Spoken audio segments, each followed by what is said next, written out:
¿Qué tal? Buenas tardes a todos. Espero que se encuentren muy bien. Mi nombre es Ricardo Kuhn, soy secretario de Formación y Capacitación en el Comité Directivo Estatal del PAN en Querétaro. Estamos por iniciar la segunda sesión de nuestro curso Seguridad Nacional, Crimen Organizado y Terrorismo en México. Les comentaba en el grupo de WhatsApp que para los que no se pudieron conectar la vez pasada, subimos la grabación para que se pudieran poner al corriente. ¿Ok? Y también les recordamos que es importante nos ayuden evaluando cada una de las sesiones para mejorar aquellos detalles que vamos a hacer.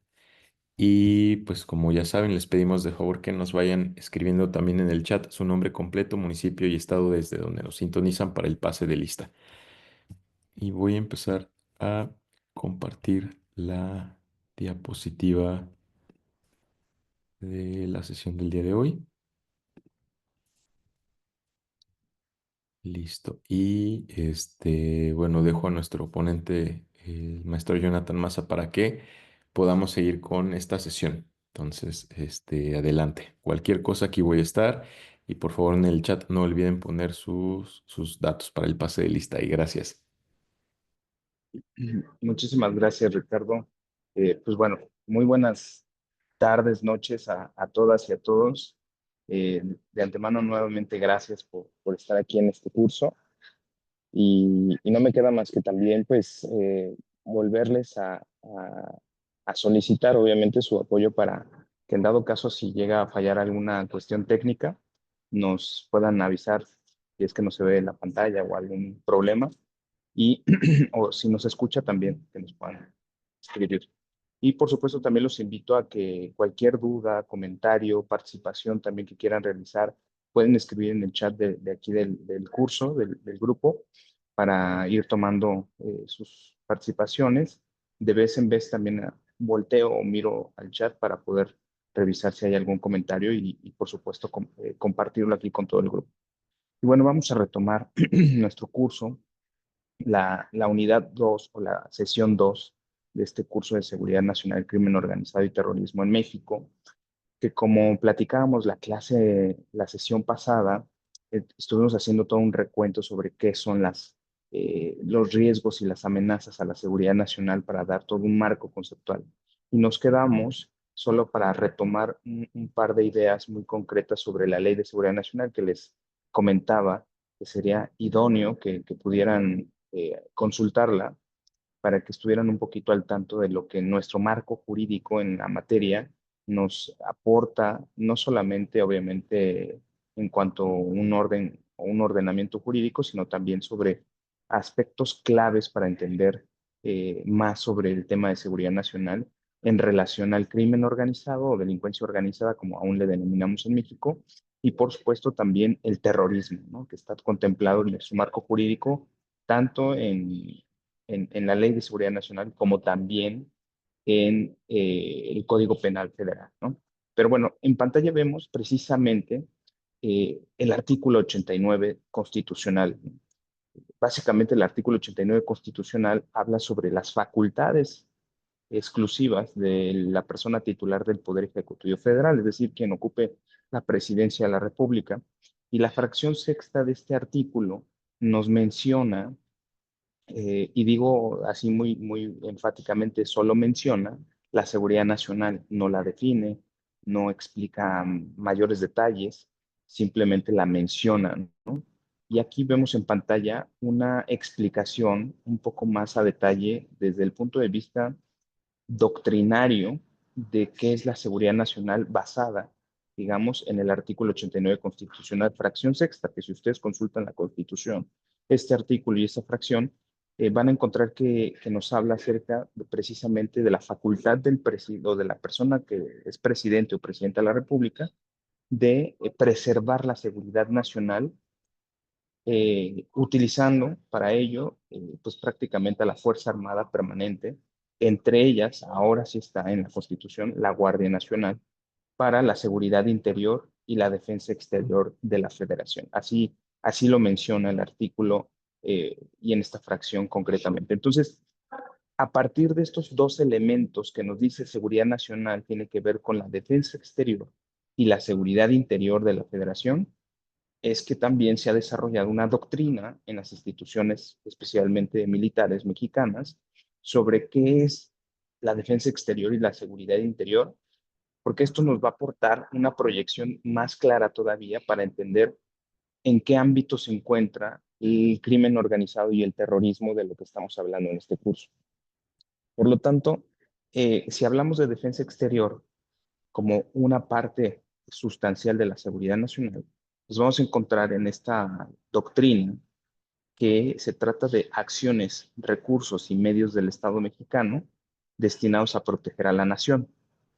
Eh, Básicamente, esto se refiere a todo tipo de acciones y políticas implementadas por las instituciones mexicanas, especialmente obviamente por el gobierno federal, para proteger a la nación. Si nos damos cuenta de esto, podríamos caer un poco en muchas ambigüedades, obviamente, porque no define exactamente qué tipo de acciones, tampoco nos define claramente qué significa proteger a la nación, protegerla de qué, pero si estamos hablando del ámbito de la defensa exterior, nos podríamos imaginar que se trata de, por lo menos, de riesgos o amenazas que vengan o provengan del exterior del país, ¿no? Básicamente. Por lo tanto, ¿qué tipo de amenazas, riesgos pueden provenir del exterior?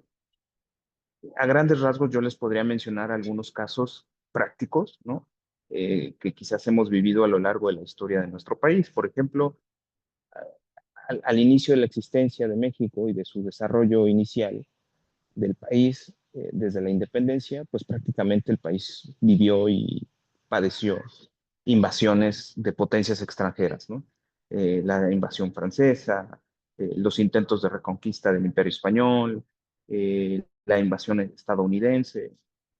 Recientemente, el 21 de abril, por ejemplo, en México se conmemora en Veracruz, en Camarón, Veracruz, la batalla del Camarón, ¿no? Que es una batalla muy emblemática en donde las fuerzas mexicanas vencieron a las fuerzas invasoras francesas, ¿no? En el siglo XIX. Por lo tanto, una amenaza de invasión vendría siendo una amenaza de la defensa del tema o de la característica de defensa exterior que implicaría que el Estado mexicano desarrolle acciones para, pues, digamos, contrarrestar esa amenaza. Pero no solamente vamos a encontrar que se trata de amenazas de tipo militar, sino que también vamos a encontrar, por ejemplo, amenazas como puede ser una presión por parte de una potencia o de un país extranjero con respecto a México, como bien podría ser, por ejemplo, una presión arancelaria. Esto es algo que quizás nos puede sonar mucho más actual con el contexto de Estados Unidos y Donald Trump y las amenazas de imponer aranceles a lo que antes era libre comercio, etcétera. Esto, si bien no es un acto bélico, sí es un acto que puede poner en riesgo a la nación y hay que prever acciones para proteger a la nación. Estas acciones, ¿de qué tipo serían? Por supuesto, no tendrían que ser militares ni de fuerzas armadas, pero podrían ser acciones de tipo diplomáticas, acciones de tipo comerciales, ¿no? Acciones de otro tipo de recursos, pero que también están destinados a proteger al país, a su economía, de una amenaza externa. ¿No? Mucho se ha hablado también, por supuesto, aquí por poner otro ejemplo, de que la pandemia del COVID-19, si bien no era una amenaza porque no se trataba de una acción intencionada y premeditada por parte de alguien, sino que se trató del esparcimiento finalmente de un virus, pero este virus sí afectó y provino del exterior. Por lo tanto, también, por ejemplo, aspectos hasta en el ámbito de la salud pueden necesitar o requerir de acciones de defensa exterior. Y ahí, por ejemplo, ¿qué tipo de acciones? Como muchos países lo hicieron en el mundo durante la pandemia, cerrar su espacio aéreo, ¿no? Limitar el movimiento de personas, y eso también pues trajo consigo limitar el flujo de bienes y muchas otras acciones, ¿no? Es decir, de qué manera protegemos a la nación de que algo genere más desastre o más afectación. Entonces, tenemos en este caso que todo este tipo de acciones pues tienen que ver con la defensa exterior. Y por supuesto, aquí ya es donde voy a meter el tema de crimen organizado y terrorismo. Si hablamos de que la criminalidad organizada en la sesión anterior se trata de redes transnacionales de criminalidad, pues eso implica que también hay factores externos a nuestro país que pueden potenciar la acción de organizaciones criminales o de organizaciones terroristas, como terrorismo tradicional, dentro de nuestro país y que no necesariamente se originan dentro de México, sino que provienen de otros lugares del mundo. Y eso implicaría también llevar a cabo acciones de defensa exterior. Hasta ahí lo voy a dejar un poquito para no extenderme más. Voy a pasar precisamente a lo que es la siguiente columna o la siguiente parte, que tiene que ver con la seguridad interior y otros conceptos. La seguridad interior nos habla de que es una condición para salvaguardar la seguridad de los ciudadanos y el desarrollo nacional. Y esto también es otro pilar de la seguridad nacional. Por un lado tenemos la defensa exterior, que ya expliqué, y por otro lado la seguridad interior, ¿no? Como condición para salvaguardar la seguridad de los ciudadanos y el desarrollo nacional. Ahí, por ejemplo, nos podemos percatar que ya la seguridad interior aborda cosas más parecidas a la seguridad pública, que podríamos decir que es la seguridad de los ciudadanos, pero cuando hablamos de que también salvaguarda el desarrollo nacional, ya no se trata de seguridad pública. Estamos hablando de otros aspectos, como qué podría ser el desarrollo nacional, básicamente, por ejemplo, tener una economía estable, una situación política también estable, es decir, que no haya riesgos inminentes de desestabilización social y política y económica, que la economía pueda permanecer estable a pesar de los vaivienes económicos. Y todo esto constituye la base fundamental de la seguridad nacional. Siguiente lámina, por favor. Y bueno, simplemente a partir de esta fracción sexta, pues se desprenden las distintas misiones que algunas instituciones pueden llevar a cabo para pues hacer frente a todos los desafíos en materia de defensa exterior y seguridad interior. Y aquí voy a hacer un paréntesis muy breve. Fíjense, en el ámbito de la seguridad interior, fíjense cómo la seguridad ciudadana o la seguridad de los ciudadanos y el desarrollo nacional también pueden ser amenazados por las acciones que lleva a cabo el crimen organizado. Porque por supuesto afecta a la seguridad de los ciudadanos, pero también está impactando ya en el desarrollo nacional. Está poniendo en riesgo el desarrollo nacional a partir de qué? De todas las pérdidas económicas que generan las actividades ilícitas de las organizaciones delictivas y por supuesto la inestabilidad social que puede llegar a generar las organizaciones delictivas hoy en día en diferentes localidades y que si se expande lo que platicábamos la clase pasada del control territorial, pues eso también pone en riesgo la seguridad interior. Y bueno, grandes rasgos estamos hablando de diferentes ámbitos de la seguridad, ¿no? Que nos ayudan a comprender el ámbito de acción del Estado y sobre todo en qué aspectos y qué tipo de medidas puede llevar a cabo el Estado o las autoridades, dependiendo qué tipo de riesgos y amenazas. Siguiente diapositiva, por favor. Y bueno, hoy tenemos, ahorita que platicamos de todo esto, que la seguridad nacional hoy, en el siglo XXI, pues es un ámbito complejo y cambiante y en un ambiente de seguridad, ¿no? Los antagonismos o los riesgos y las amenazas pueden ser confusas, ¿no? Con métodos y procedimientos asimétricos, es decir, con diferentes tipos de medidas dependiendo el tipo de riesgo y de carácter multidimensional, ¿no? Es decir, no tienen un solo origen, no pueden ser abordadas únicamente desde una sola perspectiva o desde una sola dimensión, sino que implica el uso de herramientas de diferentes ámbitos, político, económico, social, tecnológico, diplomático, de seguridad tal cual, etcétera, ¿no? Y bueno, ya comentamos, nuestro país enfrenta problemáticas hoy en día como son tal vez la falta de generación de empleo sostenible, la caída los precios del petróleo tan cambiantes, que sí ponen en riesgo luego los, este, digamos, los fondos financieros del gobierno, la depreciación del peso frente al dólar debido a su volatilidad de los mercados lo hemos visto ahora con el gobierno de Trump, y la inseguridad generada por organizaciones del crimen organizado transnacional, ¿no? Emergencias sanitarias, como lo que platicábamos del COVID y las pandemias, en fin, todos este tipo de fenómenos inciden negativamente en el desarrollo armonioso, sostenible de la nación, ¿no? Y son ámbito de la seguridad nacional. Bueno, vamos a pasar a la siguiente y otra, por favor, la siguiente diapositiva. Esto. Fíjense cómo entonces, frente a los distintos tipos de riesgos y amenazas, el Estado mexicano, y cuando nuevamente me refiero al Estado mexicano, no solamente nos referimos al gobierno, ha tratado de implementar diferentes acciones y medidas, ¿no? Las Fuerzas Armadas mexicanas, en este caso, han sido recurrentemente utilizadas por diferentes gobiernos, sin importar su color partidista, para asignarles misiones de defensa exterior y de seguridad interior. Más adelante vamos a ver durante esta sesión, por ejemplo, qué tipo de acciones llevaron diferentes gobiernos para combatir la criminalidad organizada en el país.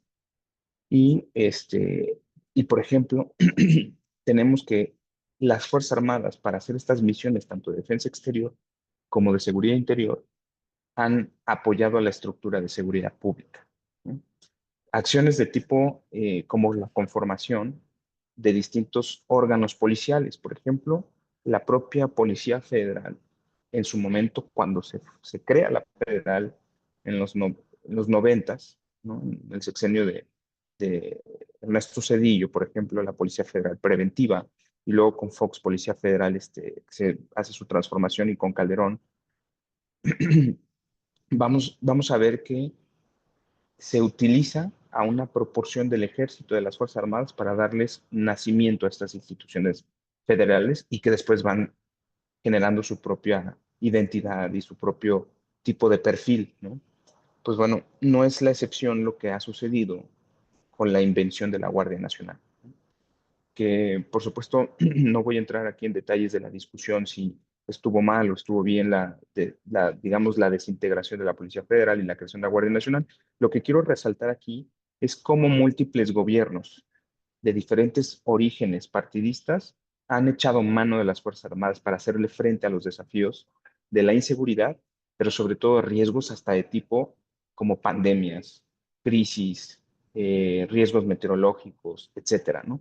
Y esto sí ha generado una sobrecarga a las Fuerzas Armadas en estas tareas, alejándolas de su naturaleza de la defensa exterior, para concentrar cada vez más sus misiones en la seguridad interior, pero multidimensional, no solamente para perseguir delincuentes o de organizaciones delincuenciales, sino fundamentalmente también para, pues bueno, apoyar en diferentes tareas que tienen que ver con múltiples dimensiones políticas, sociales, económicas, de salud, o de bienestar, o de políticas de bienestar, o políticas de desarrollo social, ¿no? Y bueno, siguiente, por favor, siguiente diapositiva. Aquí quiero, obviamente, resaltar lo que en los últimos casi 6 años y medio, pues hemos visto un papel, sobre todo preponderante, en las acciones de gobierno, en el caso del gobierno federal anterior y del actual, en donde las Fuerzas Armadas literalmente han sido prácticamente, eh, pues, la mano eh, que ha estado tejiendo y ha estado construyendo las obras de infraestructura y de los proyectos más importantes o emblemáticos de la administración pública federal, ¿no?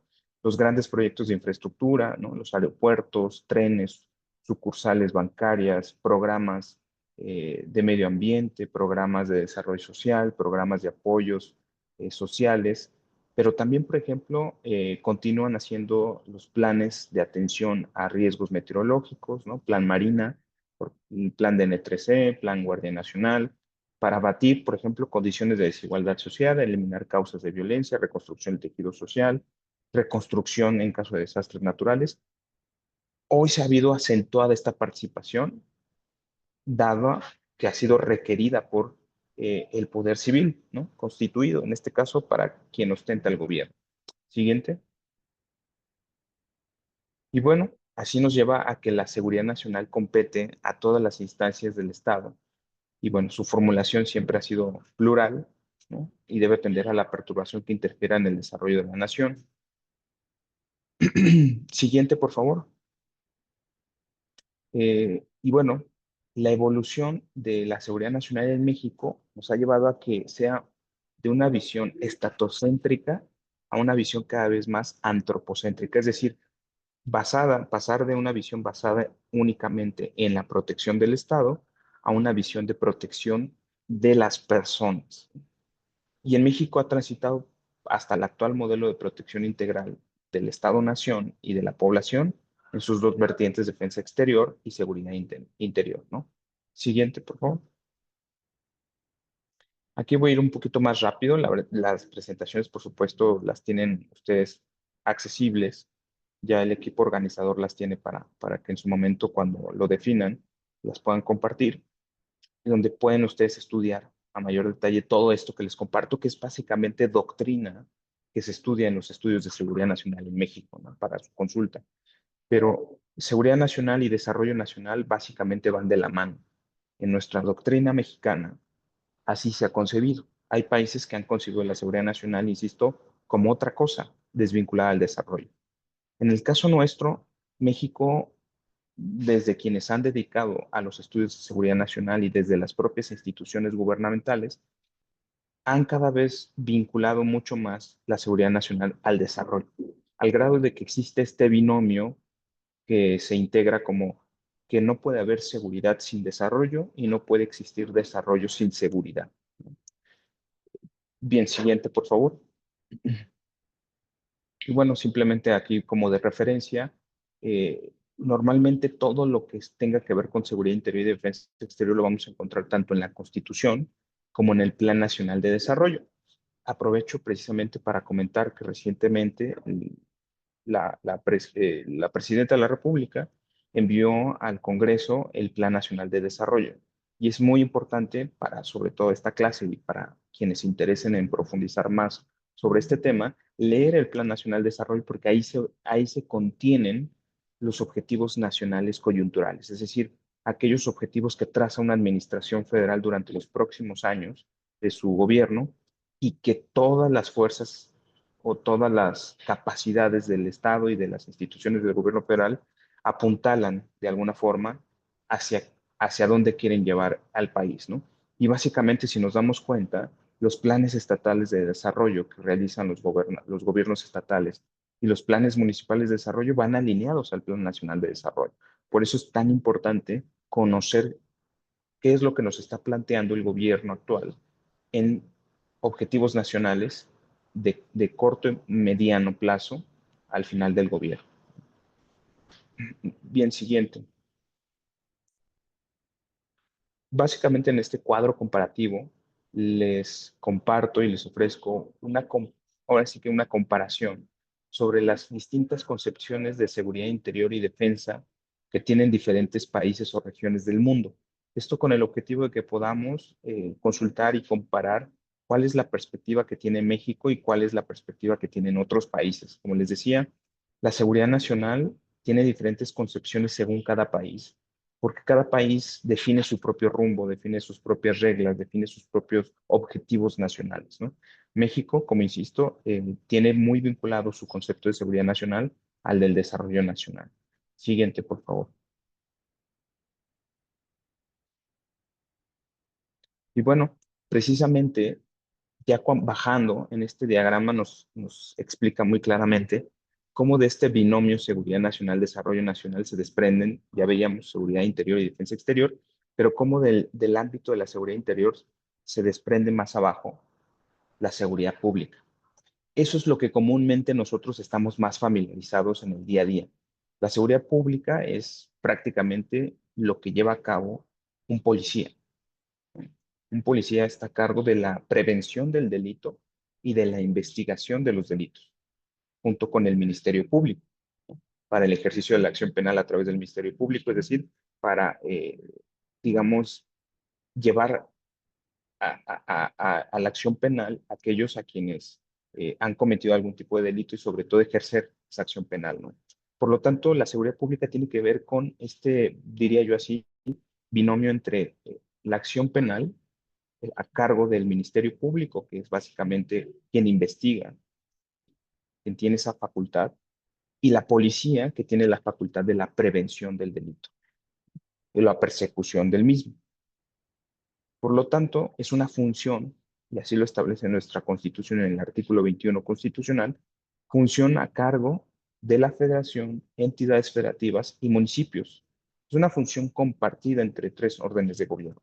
Por lo tanto, los delitos, existirán delitos del fuero común, que corresponden al orden local, ¿no? Entidades federativas y municipios, y delitos del fuero federal, que corresponden precisamente a las autoridades federales. ¿Como cuáles podrían ser? Bueno, eh, los más comunes, que pueden ser el robo, el asalto, muchos otros delitos muy comunes y cotidianos son del fuero común, que corresponde a las autoridades locales, pues bueno, prevenirlos, perseguirlos y sancionarlos, ¿no? Por eso en nuestro país, en el modelo federal, tenemos también fiscalías, todavía en algunos lugares procuradurías estatales. Y cuando tenemos delitos del fuero federal, son pues perseguidos o tiene esta función la federación de prevenirlos, perseguirlos, sancionarlos. Y también tenemos la Fiscalía Federal para ejercer la acción penal en el ámbito federal. Por lo tanto, la seguridad pública es pues sí, una responsabilidad compartida en distintos niveles. Esto a raíz de nuestro modelo federal, que se suponía tenía que implicar que cada autoridad se hiciera responsable de su ámbito. La realidad es que esto no ha sido así. La realidad es que en México los delitos tampoco son tan claros, en el sentido en que quien los comete puede estar cometiendo, por ejemplo, un delito del fuero común, pero integrado en una organización criminal que también genera otro tipo de situaciones a nivel del orden federal, ¿no? Por ejemplo, cada vez se tiene más claridad de que muchos de los delitos del fuero común están vinculados a grupos delictivos de la delincuencia organizada que encuentran otras actividades de financiamiento ilícito a través de delitos del fuero común, que son los que más se cometen en este país y son los que más impunidad se vive, ¿no? Y bueno, básicamente, pues la seguridad pública tiene que ver con salvaguardar la vida, las libertades, la integridad del patrimonio de las personas, así como contribuir a la generación y preservación del orden público y la paz social. Si nos damos cuenta, esa definición nos ofrece, de alguna forma, ámbitos de responsabilidad, cuáles son como se diría en el ámbito jurídico, los bienes tutelados o los bienes que la autoridad debe proteger y preservar: la vida, la libertad, el patrimonio, la integridad, el orden público y la paz social. Pero no nos habla la seguridad pública de las instituciones, la gobernabilidad democrática, eh, o la posibilidad de mantener el orden constitucional, cosa que sí nos ofrece la doctrina en materia de seguridad interior. Bien, siguiente, por favor. Y bueno, pues también existe entre estos dos ámbitos de seguridad interior y defensa exterior, muy distinto a la seguridad pública, la defensa nacional. No vamos a profundizar en ello porque no es materia, pero quería comentarlo para que ustedes puedan consultar el ámbito de la defensa nacional, que es distinto, ¿no? Siguiente. Pero en este diagrama, que me parece que es bastante, o sea, muy claro visualmente, quizás para mí, pero trataré de explicarlo. El, Fíjense cómo parte desde de la sección superior de la imagen, obviamente el binomio Seguridad Nacional, Desarrollo Nacional. Tenemos las dos vertientes más importantes, seguridad interior y defensa exterior, que están dentro de un círculo rojo que aglutinan también a la defensa nacional. Y de ese círculo, derivado de la seguridad interior, de ese pie, se desprende la seguridad pública como otro círculo aparte, ¿no? Otro ámbito. Y luego tenemos el triángulo de los riesgos y amenazas. Los riesgos y amenazas pueden existir a la seguridad interior, le platicamos hace unos momentos, y riesgos y amenazas a la defensa exterior, ¿no? Como lo que platicábamos, eh, invasiones, etcétera. Bien, siguiente. Pues bueno, a manera de resumen, podríamos decir que la seguridad interior vela por la seguridad de las instituciones del Estado mexicano y los órdenes de gobierno.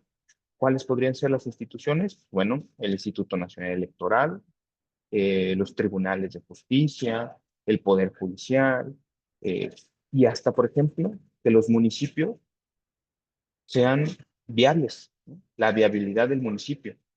¿Quién está poniendo en riesgo hoy la viabilidad de la gobernabilidad municipal? Especialmente la corrupción y la delincuencia organizada.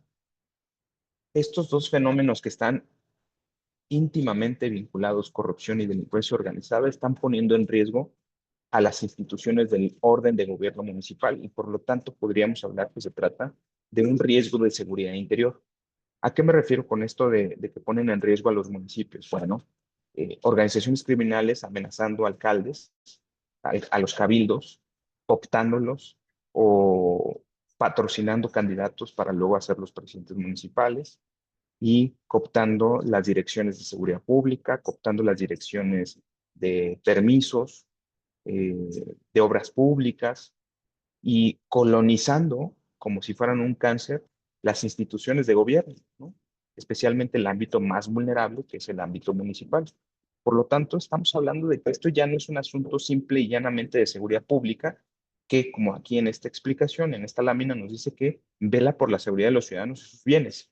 Es decir, ya no se trata de un robo a mano armada, ya no se trata de una invasión a un terreno, se trata de una infiltración a las autoridades o una infiltración en las instituciones que pone en riesgo ya no solamente la seguridad pública, sino que puede poner en riesgo la gobernabilidad. ¿Se acuerdan que la clase pasada hablábamos de que el mayor riesgo hoy en día, en esta hipótesis que yo planteo en esta clase, es el control territorial y la ingobernabilidad del territorio, a raíz precisamente del crimen organizado que está poniendo en jaque, por así decirlo, la seguridad interior?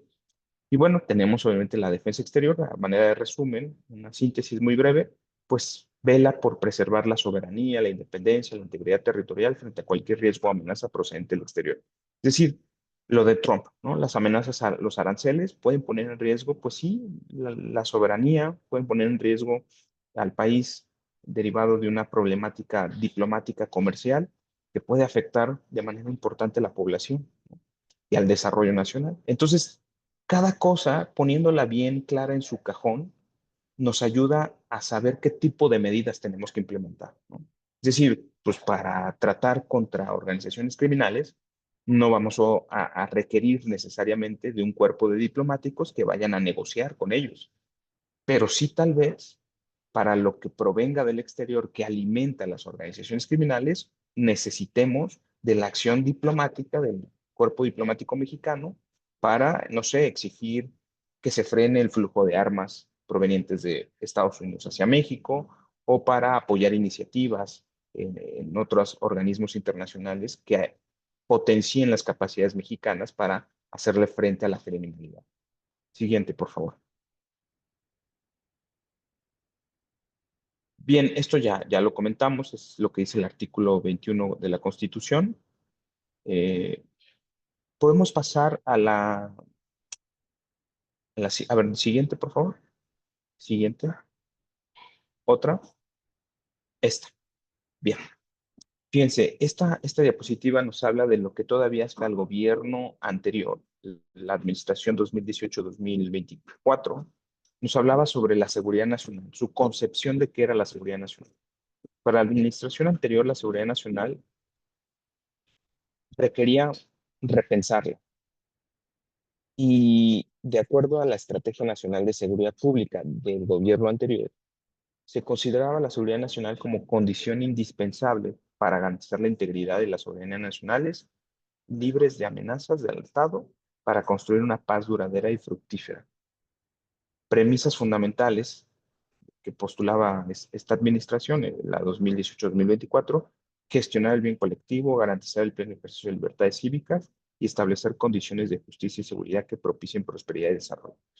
Fíjense también por qué cito esto, y me parece también muy importante compartirles esto a todos ustedes que están ahora eh, tomando este curso.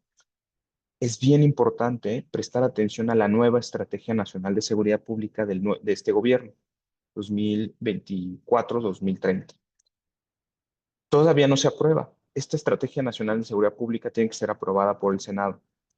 Esa estrategia ya la presentó la Presidenta de la República al Senado y precisamente el día de mañana y el miércoles, antes del cierre del periodo ordinario de sesiones en el Congreso, se estará discutiendo y votando la Estrategia Nacional de Seguridad Pública en el Senado.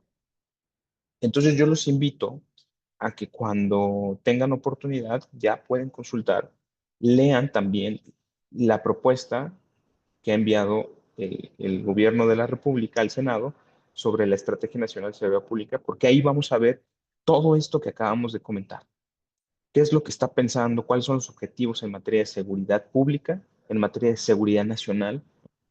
Y podrán identificar con mayor claridad después de esta sesión precisamente qué cosas entran dentro del ámbito de la seguridad interior, aunque no lo mencione de esa forma, ¿no? O qué cosas entran dentro del ámbito de la seguridad pública, que sí lo explica de manera muy clara. Bien, podemos pasar a la siguiente presentación, por favor.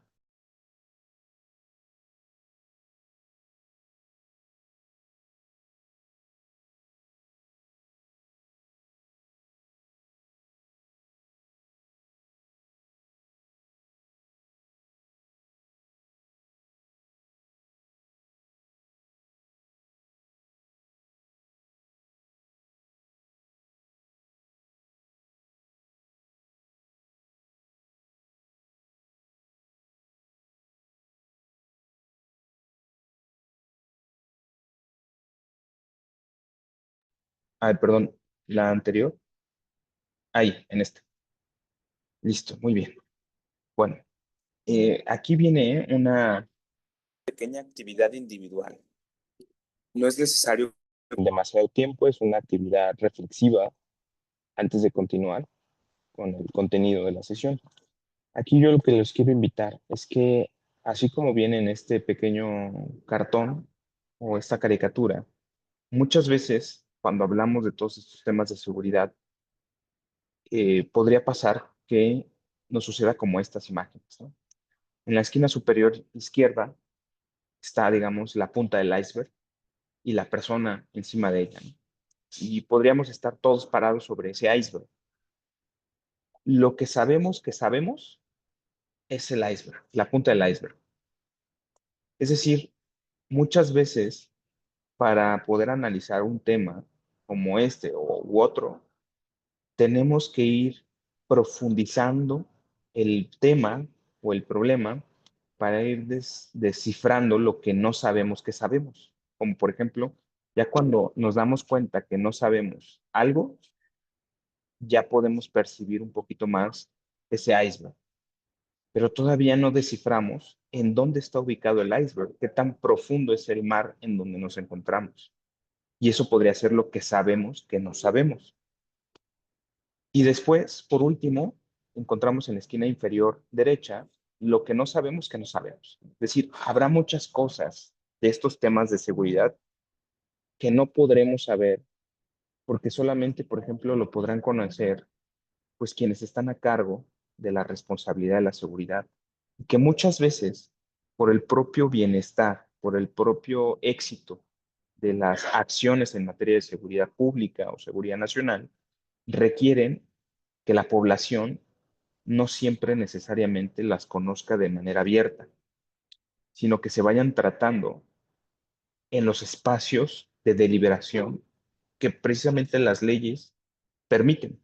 ¿Y a qué me refiero con todo esto que les comento? Precisamente hace unos momentos yo les decía, bueno, la Estrategia Nacional de Seguridad Pública se va a aprobar, ¿no? Se va a votar, y si se aprueba, que todo indica que sí, porque ustedes saben que las mayorías en el Congreso actualmente las tiene el grupo mayoritario en el gobierno, pero aún así existe deliberación y ahí es donde los congresistas de la oposición, los legisladores, senadores, estarán viviendo este escenario de lo que no sabemos, es decir, ellos podrán enterarse. Y eso es benéfico para la democracia también, porque en el ámbito de la seguridad es muy importante en democracia, ¿no?, que exista deliberación con la oposición sobre los temas de seguridad. Y precisamente estos días Y afortunadamente algo que tenemos muy al alcance de nuestra mano es el canal del Congreso y pueden seguir de cerca lo que estos días, estos 2 próximos días va a estar ocurriendo en materia de la estrategia de seguridad del país. Por lo tanto, pues bueno, yo los invito a que profundicen un poco más allá de esta sesión para que me acompañen y que la siguiente clase podamos comentar lo que sucedió precisamente en esta semana en materia de seguridad, que es muy importante. Bien, siguiente diapositiva, por favor. Bueno, simplemente como recordatorio, recordarán que en la clase pasada teníamos esta lámina sobre la naturaleza de los desafíos para México, sobre las cuestiones de seguridad, el control del territorio y las fallas internas que se suelen agravar frente a circunstancias de inseguridad o dificultades e incertidumbre, ¿no? Y de cómo la orografía del territorio que yo les planteaba ha influido demasiado en estas fallas o desafíos que tiene México y que hoy en día precisamente la criminalidad organizada aprovecha, digamos, de alguna forma estos vacíos que ni las instituciones del Estado pueden llegar a llenar, dado la realidad orográfica del país. Pero vamos a la siguiente diapositiva porque nos va a hacer reflexionar mucho. Fíjense, aquí vemos en este mapa la parte, dice, el 53% de los mexicanos viven en un territorio contiguo que cubre apenas el 8% del país. La parte sombreada en rojo del centro del país, todo eso que se ve en rojo y que tiene encima también el color amarillo, es donde se concentra actualmente el 53% de los mexicanos, en solo apenas el 8% del territorio nacional. En la antigüedad, en la época prehispánica, antes de que existiera México, todo lo que era el imperio azteca tenía más o menos esa extensión de color amarilla. Hay una cualidad muy interesante que nuestro país sigue viviendo un centralismo, incluso geográfico, no solamente del poder, ¿no? Del poder político, sino geográfico. Y esto se debe, pues tal vez a estas características tan antiguas como que aquí se concentraba el mayor de los imperios o de las mayores civilizaciones prehispánicas, pero también por, obviamente, el acceso a ciertos recursos naturales, ¿no? Aunque tuviera una orografía de difícil acceso. Pero eso también la hacía, digamos, de alguna forma difícil de accesar para amenazas externas. Nuevamente, si nos damos cuenta cómo el territorio va configurando una forma de ser de un país, ¿no? Pero bueno, quedémonos ahí un poquito con esa fotografía de que el 53%, más de la mitad de los mexicanos, ocupamos apenas el 8% del territorio del país. Es una densidad demográfica muy importante y, por supuesto, de manera natural. Si lo entendemos así, podríamos decir que los problemas también son mayores en esa densidad geográfica. Pero vamos a ir viendo y desmarañando un poquito qué tipo de problemas suceden en esa zona y qué tipo de problemas suceden en zonas tan alejadas y tan menos densamente pobladas. Bueno, siguiente diapositiva, por favor. Fíjense, también me gusta mucho tener un poco de conciencia del entorno estratégico en el que se encuentra México. Obviamente, en el mapa de la izquierda, que a continuación lo vamos a ver más grande, es el territorio nacional, ¿no? Yo les decía que México es más que tierra, es decir, tiene más mar que territorio de tierra. El color amarillo del mapa izquierdo, pues es el territorio continental, es decir, la tierra física donde pisamos y vivimos. Pero la parte azul es la zona económica exclusiva en los mares. Y ahí es donde hay más extensión, dando un total de una superficie de 5.1 millones de kilómetros cuadrados.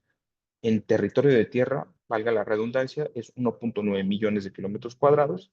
Y la zona económica exclusiva y mar territorial abarca más de 3 millones de kilómetros cuadrados. Cuando hago esta reflexión de que hay más México en el mar, no nos imaginamos lo que hay que proteger.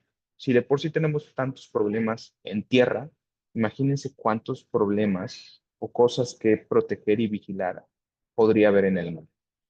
Y bueno, somos un país de un poco más de 130 millones de habitantes, el décimo en población a nivel global, el quinceavo en extensión territorial de tierra y el treceavo, ya hoy en día, la doceava economía global.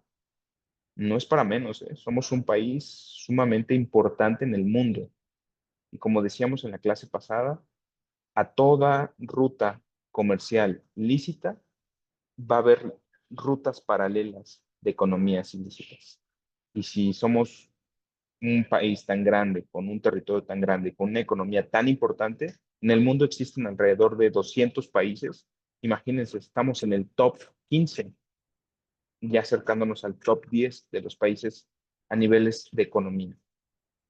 Y bueno, siguiente diapositiva, por favor. Aquí observamos, ahora sí a gran detalle, todo lo que es México. Tenemos islas, islotes, arrecifes que proteger y sobre todo en toda esa zona económica exclusiva hay grandes recursos naturales, petróleo, gas, peces, fauna marítima, muchos recursos abundantes, minerales, etcétera, que podrían ser, digamos, de mucho provecho para el desarrollo sostenible del país y también para el desarrollo económico. Eso implica que el país desarrolle las capacidades de seguridad para proteger tanto a la población dentro del territorio amarillo como para los intereses y, vamos a decirlo, tesoros que tiene el país en toda la extensión de la zona económica exclusiva y su mar territorial. Es un gran desafío porque eso implica grandes recursos económicos para poder preservar y proteger todo eso. Si los mexicanos no nos interesamos por todo ello, pues nadie lo va a proteger por nosotros, definitivamente. Eso es algo que a alguien más le va a interesar y alguien más lo va a aprovechar, como ya ha estado ocurriendo. ¿Y quiénes creen que son los primeros en aprovechar todos esos vacíos en donde no tiene capacidades el Estado mexicano porque no le inyectamos los recursos necesarios? Efectivamente, las organizaciones criminales. Las organizaciones criminales no siempre o necesariamente son organizaciones del narcotráfico. Hay organizaciones criminales, por ejemplo, asiáticas provenientes de China, que roban fauna marítima, minerales marítimos. Y son organizaciones criminales. No están, digamos, no están eh, haciendo cosas que normalmente relacionamos con el crimen organizado, como puede ser tráfico de drogas, tráfico de armas, trata de personas. Pero lo que sí están haciendo es robándose los recursos naturales de ese mar territorial y de esa, más bien de esa zona económica exclusiva. Y eso es lo que está generando también situaciones adversas a la seguridad nacional de México. Bien, siguiente diapositiva, por favor.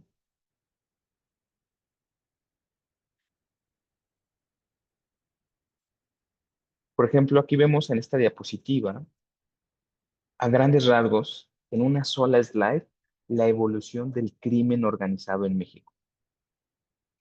Esta diapositiva, de verdad, utilícenla para que sepan muy bien y un poquito de la historia de cómo ha sido la evolución del 2006 a la actualidad, todavía hasta el año 2024, ¿no?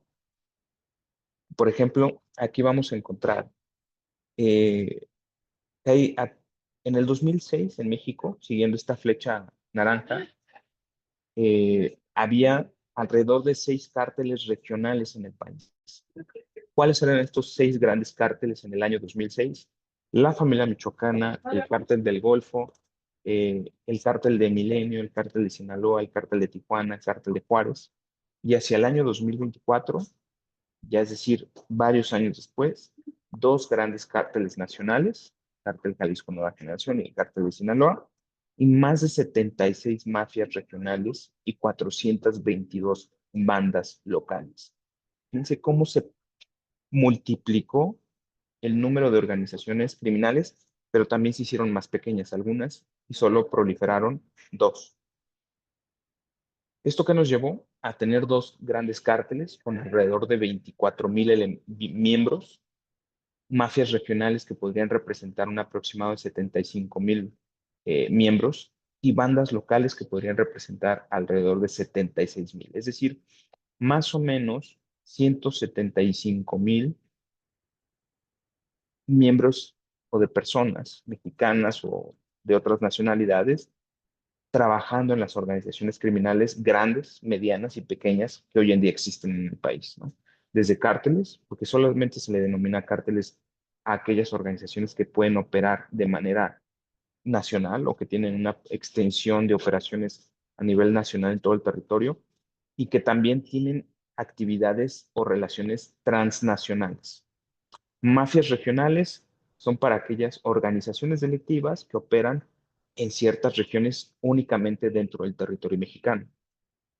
Y bandas locales, aquellas organizaciones delictivas que operan en espacios muy reducidos del territorio nacional, como pueden ser localidades, comunidades, etcétera. Y vamos a encontrar que en México hay una gran cantidad, como se pueden dar cuenta, de bandas locales. Las estrategias de seguridad implementadas en gobiernos anteriores, del 2006 hacia el 2024, especialmente al 2018, lo que generaron fue la desarticulación de las grandes o de estos cárteles regionales que existían hacia el 2006 y hacia adelante. Se fueron desarticulando muchos de ellos, ¿no? Como el cártel del Golfo, el cártel del Milenio, cártel de Tijuana, cártel de Juárez, la familia michoacana. Pero el que se hayan desarticulado no quiere decir que desaparecieron, sino que los elementos que fueron perdiendo unidad de mando, que fueron perdiendo líderes, se fueron convirtiendo en pequeñas organizaciones locales o regionales, como los números nos los indican, ¿no? 76 mapas regionales ya en el 2024 y 422 bandas locales. ¿A qué se dedican comúnmente estas organizaciones locales y regionales? A los delitos del fuero común que más impactan en las personas en su día a día. Y más adelante vamos a ver en la siguiente diapositiva el mapa del crimen organizado que la clase pasada me pedían verlo más grande. Entonces, siguiente, por favor.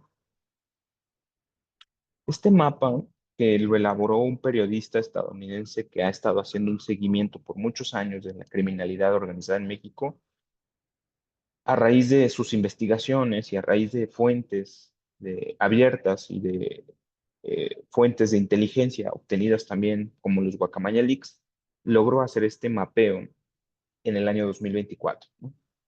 Entonces tenemos las dos grandes organizaciones más importantes, como se pueden dar cuenta, son básicamente el color rojo, que es el cártel de Sinaloa, y el color azul, que es el cártel Jalisco Nueva Generación. Fíjense cómo este color azul traspasa ese espacio geográfico densamente poblado, ¿no? Y se entremezcla con otro tipo de espacios controlados por cárteles locales o bandas regionales. Y es ahí donde tenemos mucha de la presencia de la violencia entre organizaciones, porque mientras más organizaciones convivan en un espacio geográfico, más confrontación habrá entre ellas. Y mientras más confrontación, más competencia, más violencia. Y eso quiere decir más probabilidades de escenarios de conflicto armado que lleven a cabo pues desapariciones, homicidios, etcétera, ¿no? Y paradójicamente las zonas en donde menos competencia existe, en esas grandes extensiones de un solo color, es donde muy probablemente exista una mayor estabilidad, por así decirlo, dentro de las organizaciones criminales. Hoy en día este mapa ha cambiado porque las pugnas entre el cártel de Sinaloa, entre las facciones más importantes del Mayo Zambada y de los Chapitos, ha generado también mucha violencia dentro del territorio que está coloreado de color rojo. Bien, siguiente. Pues bueno, era traer un poco la reflexión ese ámbito geográfico, pero siguiente. Fíjense cómo aquí, por ejemplo, estamos observando los estados más violentos. Este es un mapa que abarcó el mayo 2023 a abril del 2024, 12 meses de violencia. Y estos eran los estados más violentos. Ya estamos ahí viendo la gran presencia de violencia de estas organizaciones que empezaron a entrar en crisis. Los dos grandes cárteles mexicanos, Jalisco Nueva Generación y Sinaloa, han entrado en crisis de naturalezas distintas derivado también de las acciones de Estados Unidos, territorio, bueno, sí en territorio mexicano a través de la presión que ha ejercido a las autoridades mexicanas, ¿no? Pero bueno, esto ha ido cambiando poco a poco. Siguiente, por favor. En este mapa vemos, por ejemplo, los municipios más peligrosos de mayo 2023 a abril 2024. A diferencia del anterior que marcaba los estados, la realidad es que no todos los estados, o más bien no todo el territorio de todos los estados señalados en la diapositiva anterior, quiere decir que todo el estado, si está en rojo, es que todo el estado es peligroso. Ya cuando hacemos un zoom in, es decir, hacemos un enfoque a las ciudades, a los municipios, nos damos cuenta que estas son las porciones de territorio en donde hay una gran cantidad de violencia, por lo menos en ese periodo de tiempo, y que genera que la percepción de la inseguridad también prolifere en esas regiones. Entonces, vean aquí ya las manchas rojas, cómo nos van indicando que si bien la violencia para ese periodo no estaba generalizada en todo el país, sí había porciones muy importantes de municipios o de regiones con problemas de violencia muy grave. Y nuevamente vean cómo el centro occidente del país, la costa de Guerrero, ¿no? Los límites entre Michoacán y Jalisco y Colima, y el norte del país, obviamente la zona fronteriza de Sonora y Baja California, pues bueno, tienen grandes extensiones de territorio con problemas muy graves de violencia en ese periodo. Siguiente, por favor. Y luego vemos, por ejemplo, este es otro tipo de delito, ¿no? De alto impacto, el robo a transportista. Cuando nos referimos robo a transportista, pues son los robos por parte de grupos organizados, de la delincuencia organizada, a vehículos que transportan carga, mercancías en las carreteras y autopistas del país. Y fíjense cómo los puntos rojos pues también nos marcan y coinciden con las grandes autopistas más importantes y más relevantes de transporte de carga del país, especialmente en las zonas industriales, ¿no? Todo el eje que abarca desde Puebla, Estado de México, hasta el Bajío Occidente, y del Bajío Occidente que conecta con el norte, parte de los estados del norte del país, hacia la frontera con Estados Unidos, ¿no? Pasando por pues San Luis Potosí, Zacatecas, y bueno, ya hacia Nuevo León, ¿no? Entonces, y pues bueno, no se diga la frontera también Tijuana-San Diego, tienen graves problemas, pero sobre todo esta zona céntrica del país es la que concentra los más altos índices de robo a transportista. Hoy en día, por ejemplo, el Estado de México ocupa el primer lugar en asalto a transporte o robo a transportista, robo de carga en sus autopistas y carreteras, y el segundo lugar en este tipo de delito es el Estado de Puebla, ¿no? Son las rutas más peligrosas para el transporte de carga. Bueno, siguiente diapositiva. Aquí vemos, por ejemplo, los estados con mayor robo vehicular para abril del año pasado, hace un año. Estos estados son los que más, pues bueno, problemas de robo de vehículos, ¿no? Jalisco, Guanajuato, Estado de México, Hidalgo, Puebla, etcétera, ¿no? Entonces, y bueno, volviendo un poquito a los mapas, siguiente diapositiva, recordarán este mapa de las regiones geográficas o geopolíticas eh, que hacía una distinción de los territorios de las líneas imaginarias de los estados de la República para ofrecernos una imagen distinta, ¿no? Entonces, si nos vamos a la siguiente diapositiva, por favor, vean cómo ahí traslapando el mapa de los municipios más peligrosos con este mapa de las regiones geopolíticas, podemos hacer una comparación más o menos de cuáles son esas regiones, ¿no? La región uno y 2 que tienen que ver con la península de Baja California, Sonora, por supuesto, o la región 10 que concentra también algunos de los en el occidente, ¿no? Que la región 10 tiene que ver con todo ese eje volcánico que atraviesa el Bajío Occidente, el centro del país, hasta Veracruz, ¿no? Que son las zonas pues, de mayor comercio y de transporte de carga. Vamos a la siguiente, por favor. Aquí está traslapado ese mismo mapa de las regiones geopolíticas o geográficas con el robo a transportistas. Y ahí cambia un poquito la dinámica. Entonces, este mapa semitransparente de las regiones geopolíticas nos ayuda a ver y observar pues bueno, cómo las regiones se van comportando, ¿no? Independientemente de los límites geográficos de los estados. Bueno, ahora sí, siguiente, por favor.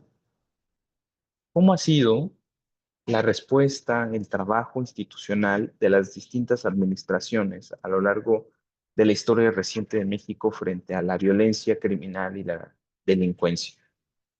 Fíjense cómo en esta diapositiva podemos observar del lado izquierdo una gráfica que nos ofrece cómo se ha ido comportando el uso del personal de Fuerzas Armadas en México a nivel de reclutamiento, ¿no?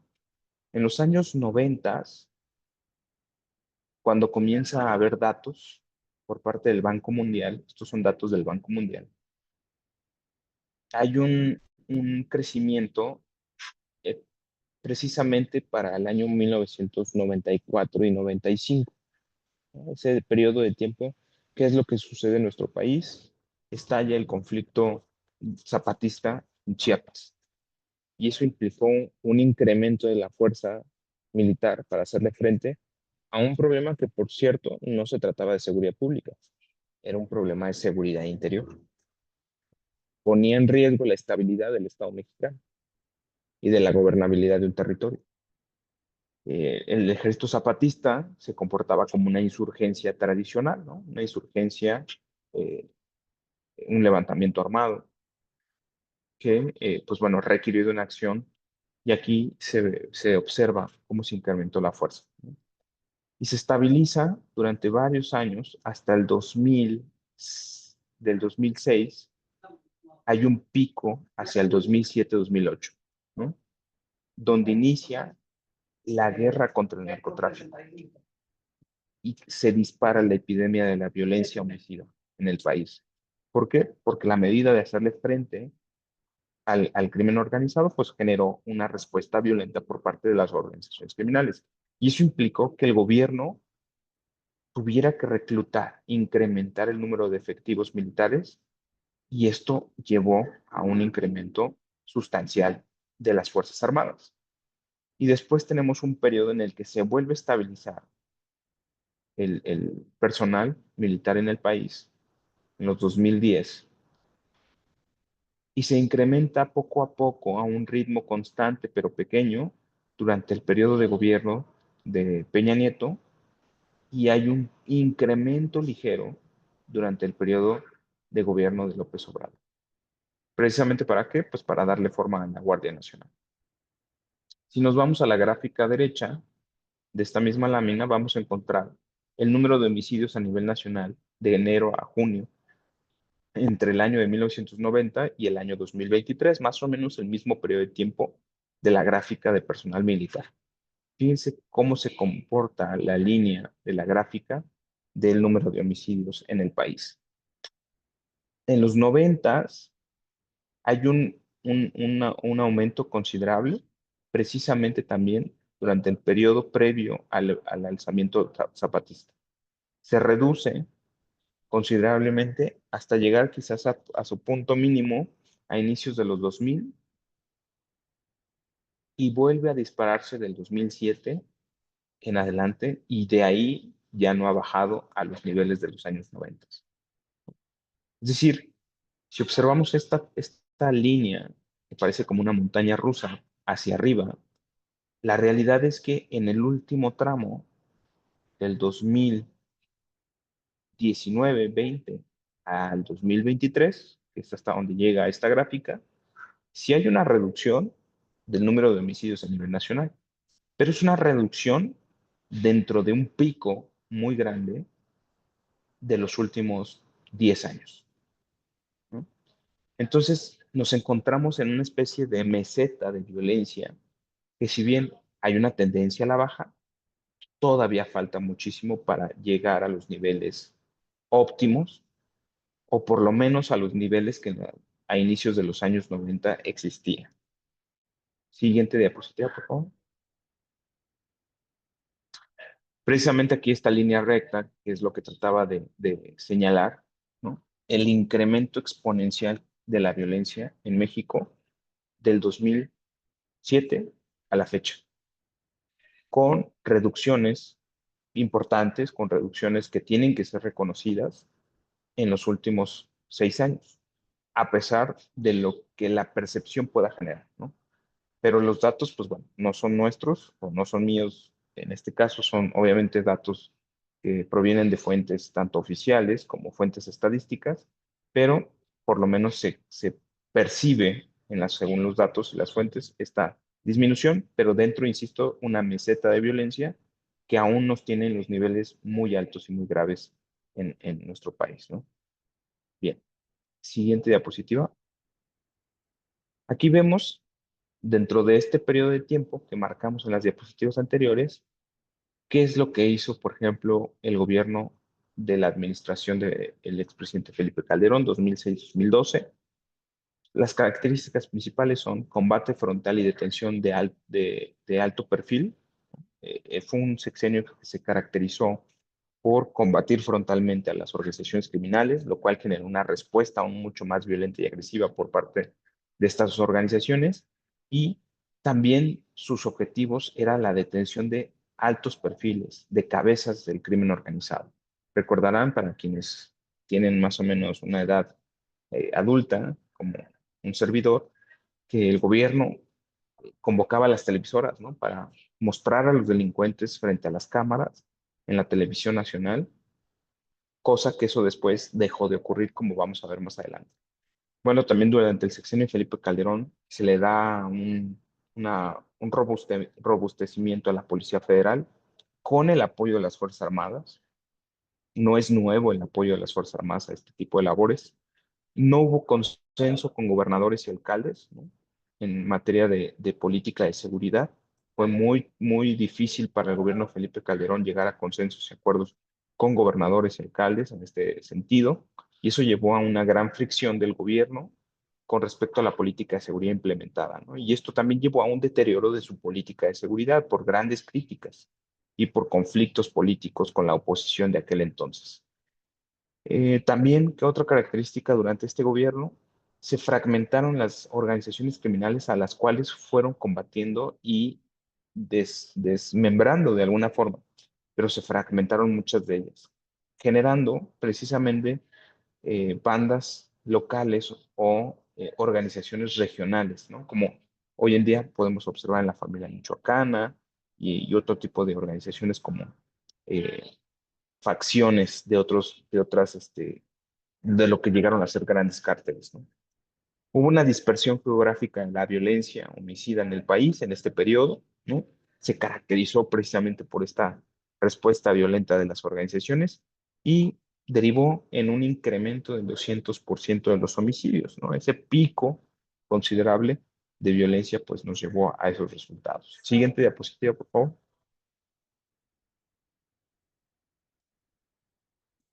Y bueno, ¿qué hizo el presidente Peña Nieto, ¿no? Durante su gobierno existió o persistió la epidemia de la violencia. Sin embargo, Peña Nieto, en este periodo de gobierno 2012-2018, elimina la Secretaría de Seguridad Pública, aquella que sí existió con Felipe Calderón, que fue encabezada por General García Luna, hoy preso en Estados Unidos. Pues bueno, Peña Nieto elimina la Secretaría y la deja el ámbito de la seguridad dentro de la Secretaría de Gobernación como un organismo que se llamó el Consejo Nacional de Seguridad. Entonces, la Secretaría de Gobernación se hace cargo de la función federal en materia de seguridad pública y, pues bueno, continúa el apoyo de las Fuerzas Armadas al presidente en materia de seguridad. La estrategia politizada de la seguridad fue liderada por su Secretaría de Gobernación, que en ese entonces era Osorio Chong. Los homicidios se dispararon en 2017-2018. Eh,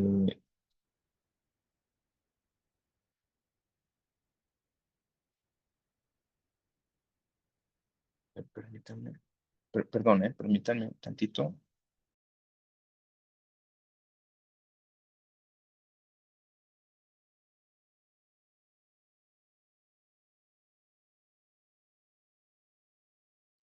Ya, perdón.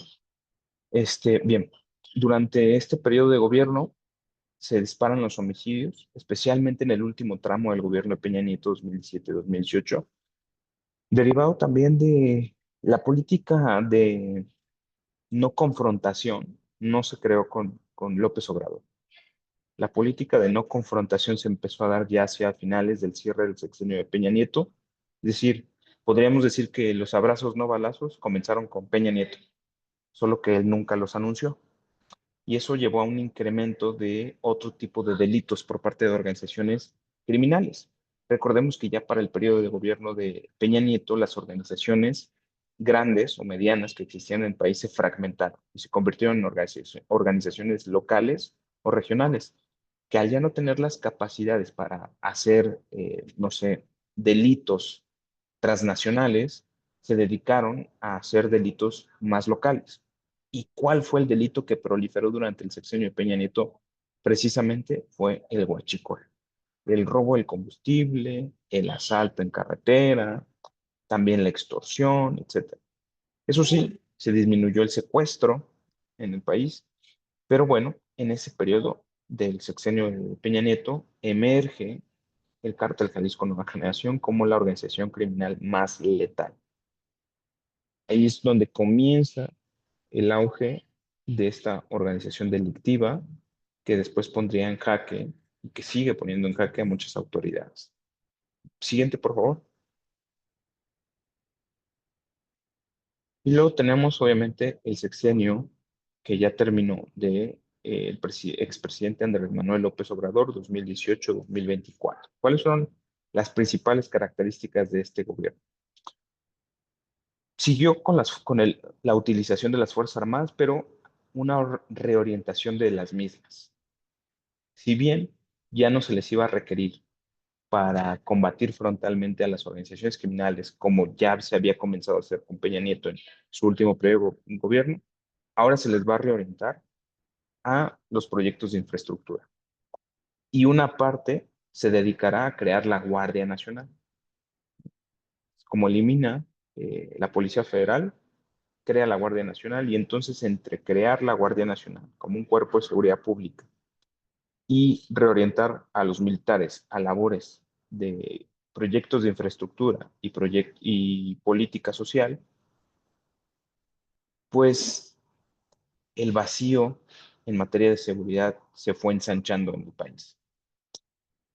Crea, a pesar de ello, hace una reforma a la Administración Pública Federal, abandona el modelo de Peña Nieto y crea también una Secretaría de Seguridad en este caso, que se denominó de Seguridad Pública, perdón, de Seguridad y Protección Ciudadana, ¿no?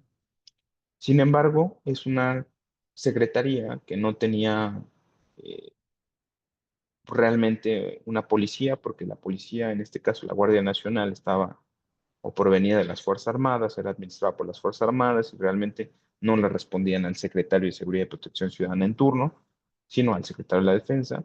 Entonces hay un gran, eh, en- digamos, un caos jurídico que limitaba la acción del Estado en materia de seguridad pública, tanto porque se reorientó toda la capacidad que había de las Fuerzas Armadas hacia otras labores, como todo digamos, tejido de, de vacíos y de lagunas legales que no hacían efectiva la acción de la autoridad federal.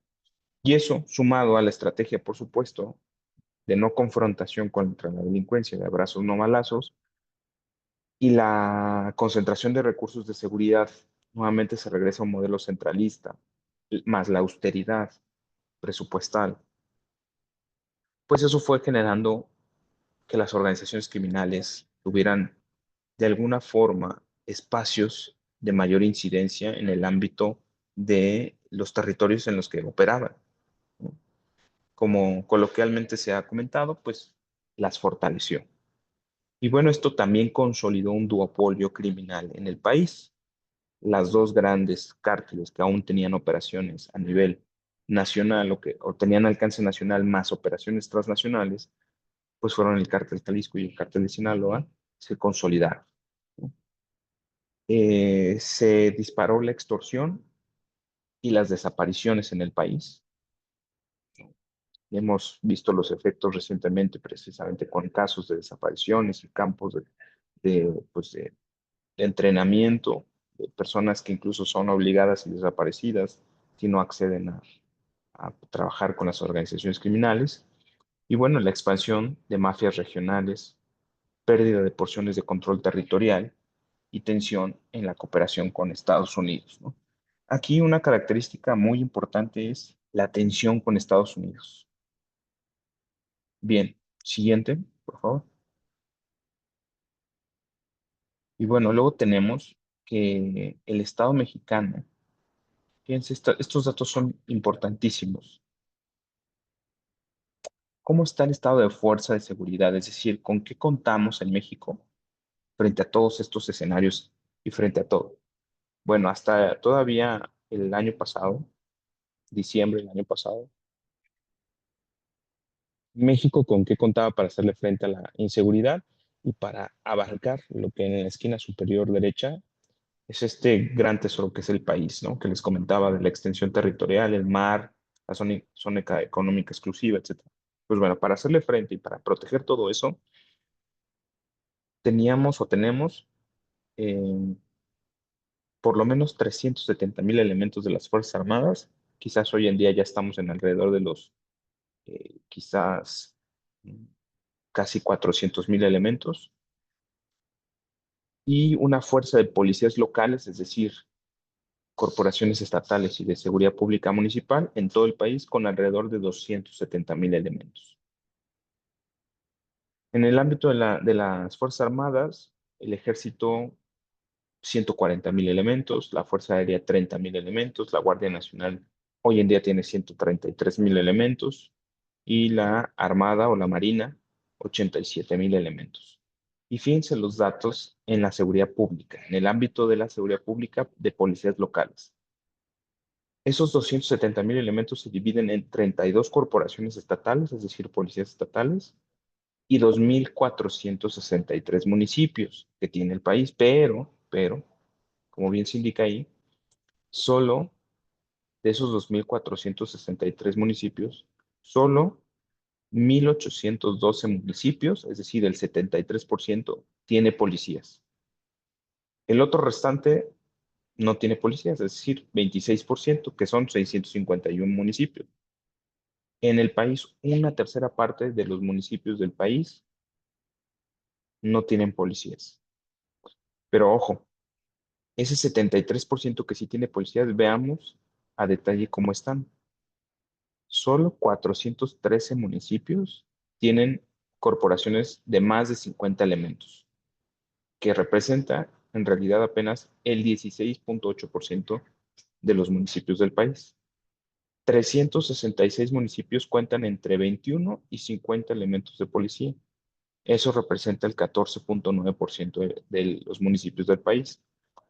372 municipios cuentan con corporaciones policiales de entre 11 y 20 elementos. Esto representa el 15,1% de los municipios del país. Y 661 tienen hasta 10 elementos policiales, es decir, el 26,8%. Si sumamos ese 26,8% más el 26% que no tienen policías, la mayor parte de los municipios de este país no tienen policías o tienen muy pocos policías prácticamente. Pues imagínense, eso es lo que hace la vulnerabilidad del orden de gobierno local. Y eso es lo que genera la mayor inestabilidad en materia de crimen organizado, porque eso claro que lo detectan los criminales y las organizaciones criminales. Lo han identificado muy claramente y lo han aprovechado para sí. Siguiente, por favor. Bien, siguiente. Ah, perdón. Disculpen, atrás. Bien, aquí tenemos, bueno, el total de fuerza de todos los elementos militares que les había dicho, esos 377,000, aproximadamente 232,000, casi 233,000, los ha ocupado el gobierno federal para ayudar al orden de gobierno local, a los estados y municipios en sus funciones de seguridad pública. ¿Por qué? Porque tenemos alrededor de el 32%, perdón, del 26% que no tienen policías, casi una tercera parte, y casi otra tercera parte que tienen muy pocos elementos de seguridad pública.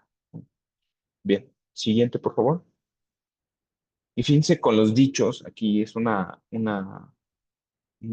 transcripción de unas declaraciones del general de Estados Unidos, del Comando Norte de los Estados Unidos, el general Jan, que fue el comandante, Glenn Van Kirk, que dijo que aproximadamente, esto fue un dicho, una afirmación de marzo del 2021 frente al Congreso de los Estados Unidos, que afirmó ante el Congreso que aproximadamente entre el 30 y 35% de México, del territorio mexicano, constituía un espacio de ingobernabilidad o un espacio ingobernado en donde proliferaban las organizaciones criminales transnacionales, ¿no? Eh, entonces, pues no está tan lejano. Obviamente los medios de comunicación dijeron, no, esto quiere decir que el 30 o 35% del territorio mexicano está gobernado por organizaciones criminales. No, no quiere decir eso. Quiere decir que 30-35% es un espacio territorial del país que no tiene gobernabilidad y donde están proliferando las organizaciones, y no dice criminales, dice organizaciones criminales transnacionales. Entonces, esto es por así decirlo, el hoyo negro, el boquete que tiene nuestro país y que coincide con esa proporción de los municipios que no tienen policías, ¿no? Bien, siguiente. Y bueno, recordando precisamente que el principal desafío de México es la gobernabilidad del territorio y el principal riesgo de México es la ingobernabilidad del territorio a causa de la actividad delictiva organizada con redes transnacionales de criminalidad. Veamos un poquito la siguiente diapositiva, por favor. Fíjense cuál es la principal ruta internacional del tráfico de fentanilo. La ruta principal internacional del tráfico de fentanilo viene de Asia a México. ¿Por qué? Porque de México salta, obviamente, al mercado de consumo más importante de drogas, que es el mercado estadounidense. Pero aquí es donde empieza a jugar la geopolítica y donde empieza a jugar la posición geográfica o geoestratégica de nuestro país. En nuestra contra, por supuesto, en cuanto a las economías ilícitas. Siguiente, por favor. Bueno, aquí vemos, por ejemplo, las mayores rutas de cocaína, del tráfico de cocaína entre América del Norte y América del Sur. Por supuesto, América del Sur es el gran productor de cocaína en el mundo. Y si el mayor mercado de consumo de drogas también se encuentra en Estados Unidos, paradójicamente de sur a norte, el puente es México, es el territorio mexicano. Entonces, ¿qué es lo que quiero decir con esto? Que inevitablemente México va a estar viviendo estos fenómenos delictivos. Mientras exista oferta y demanda, van a existir organizaciones dedicadas a proveer ese tipo de bienes o servicios. Y por lo tanto, México tiene que estar, pues, necesariamente consciente y preparado para evolucionar también conforme vayan evolucionando los productos y servicios que ofrecen las organizaciones delictivas, ¿no? Pero inevitablemente somos ruta, ya sea entre océanos y mares o entre territorio de sur a norte. Siguiente, por favor. Vean la conexión, aunque no se ve directamente en nuestro país, pero con Europa y África. Siguiente. Aquí estamos viendo todavía, por ejemplo, las rutas de tráfico de cocaína en África y cómo llegan hacia Europa. Siguiente. Aquí precisamente vemos cómo es el mapa europeo, ¿no? Precisamente en el Mediterráneo. Pero todas estas rutas están conectadas, de alguna forma se van conectando porque son rutas internacionales. Siguiente, por favor. Y bueno, esto ha generado que los cárteles más poderosos y más peligrosos del mundo, según la Agencia Antidrogas estadounidense, sean los cárteles mexicanos, porque son los cárteles mexicanos los que han desarrollado más infraestructura, más canales de distribución, más formas de comerciar, más formas de dominar, al grado de que los dos grandes cárteles mexicanos, Sinaloa y Jalisco, han sido capaces de dominar a otras organizaciones delictivas de otras latitudes. Prácticamente durante muchos años han tenido dominado a las organizaciones criminales de Sudamérica. Las organizaciones sudamericanas trabajan para las organizaciones mexicanas, ¿no? Entonces tenemos datos, por ejemplo, como que el cártel de Sinaloa opera o operaba en 54 países de 5 continentes. Y el cártel Jalisco operaba en Estados Unidos, Centro y Sudamérica, Canadá y el sudeste asiático y Oceanía. Y el cártel del Golfo operaba básicamente en Estados Unidos. Siguiente, por favor. Bueno, y otros grupos criminales que se añaden a estas redes transnacionales de criminalidad en el mundo, pues tenemos a Canadá, ¿no? La familia Risuto o familia de Montreal es una mafia canadiense. Con esto también podemos ver que no somos los únicos en el mundo, ¿no? Con problemas así, solo que van variando también las realidades. En Centroamérica, por supuesto, las maras salvatrucha, la MS-13, Mara Salvatrucha o Barrio 18. En Venezuela, el famosísimo Cártel de los Soles, ¿no? Donde se ha vinculado a muchas autoridades, especialmente a las Fuerzas Armadas venezolanas. En Colombia, las ex guerrillas como FARC o el ejército, o el ELN, Ejército de Liberación Nacional, y bueno, urabeños o el Ejército de Autodefensas Gaitanistas, ¿no? En Brasil, el primer comando de la capital y el Comando Rojo CB, y muchas otras organizaciones en otros países de Sudamérica. Y bueno, en el resto del mundo, o sea, Europa y Asia, tenemos a la mafia italiana, la Camorra, la Cosa Nostra, Ndrangheta. En Rusia, la mafia rusa, básicamente, que opera en Rusia, Israel y Estados Unidos. Y en Asia tenemos, por supuesto, a la Yakuza en Hong Kong, Macao y Taiwán, y las tríadas chinas también. Bien. Y todas estas organizaciones, pues, de alguna forma comercian, colaboran, compiten, etcétera. Siguiente, por favor. Y bueno, tenemos, fíjense cómo la tendencia en nuestro país, esto ya es en México, entre 2015 y 2022, según el índice de paz global México, nos indica cómo el cambio en los crímenes de delincuencia organizada en México, ¿no? Prácticamente en los últimos casi, y si lo ampliáramos a la actualidad, en los últimos 10 años, los delitos como la trata, el secuestro y la trata de personas han disminuido en comparación con hace 12, perdón, hace 10 años. Y los delitos que han incrementado han sido el narcomenudeo, porque cada vez también se consume más drogas en México. Hay un mercado de consumo creciente de adicciones.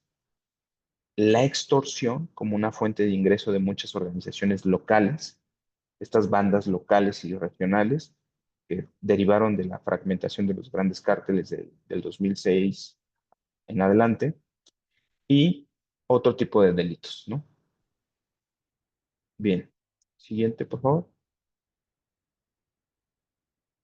Y bueno, esta imagen quiero resaltarla porque aunque la trata de personas aparentemente ha disminuido a raíz de que las organizaciones criminales se han dedicado a otras cosas, la realidad es que la pandemia del COVID trajo consigo un incremento de flujos migratorios, sobre todo de países con problemas económicos, de violencia o de desastre, como puede ser Haití, como puede ser Centroamérica, algunos países de Centroamérica, o incluso de países de otros continentes que migran al continente americano y que tratan de llegar a Estados Unidos vía las rutas migratorias que vienen del sur de Sudamérica y Centroamérica hasta México. Y eso también ha llevado a un incremento del tráfico de migrantes y la trata de personas, ¿no? Estas son imágenes, esta imagen, si la ven ahí a la derecha, es una bodega en Tlaxcala de puros migrantes. Inmigrantes que de origen obviamente sudamericano, haitianos, pero también extracontinentales, es decir, de África, de Asia, de países como Pakistán, etcétera, ¿no? Entonces, pues bueno, estamos viendo que los fenómenos migratorios derivados de situaciones, pues, de problemas en países, también empiezan a ser víctimas y presas de la criminalidad organizada en nuestro país. Siguiente, por favor. Aquí, por ejemplo, vemos esta noticia que es del 2021, pero es algo común, algo que sigue ocurriendo. En el estado de Puebla, por ejemplo, migrantes, ¿no? Bodegas donde tienen a migrantes, organizaciones que se dedican a el traslado de estos migrantes a cambio de, pues, un pago, ¿no?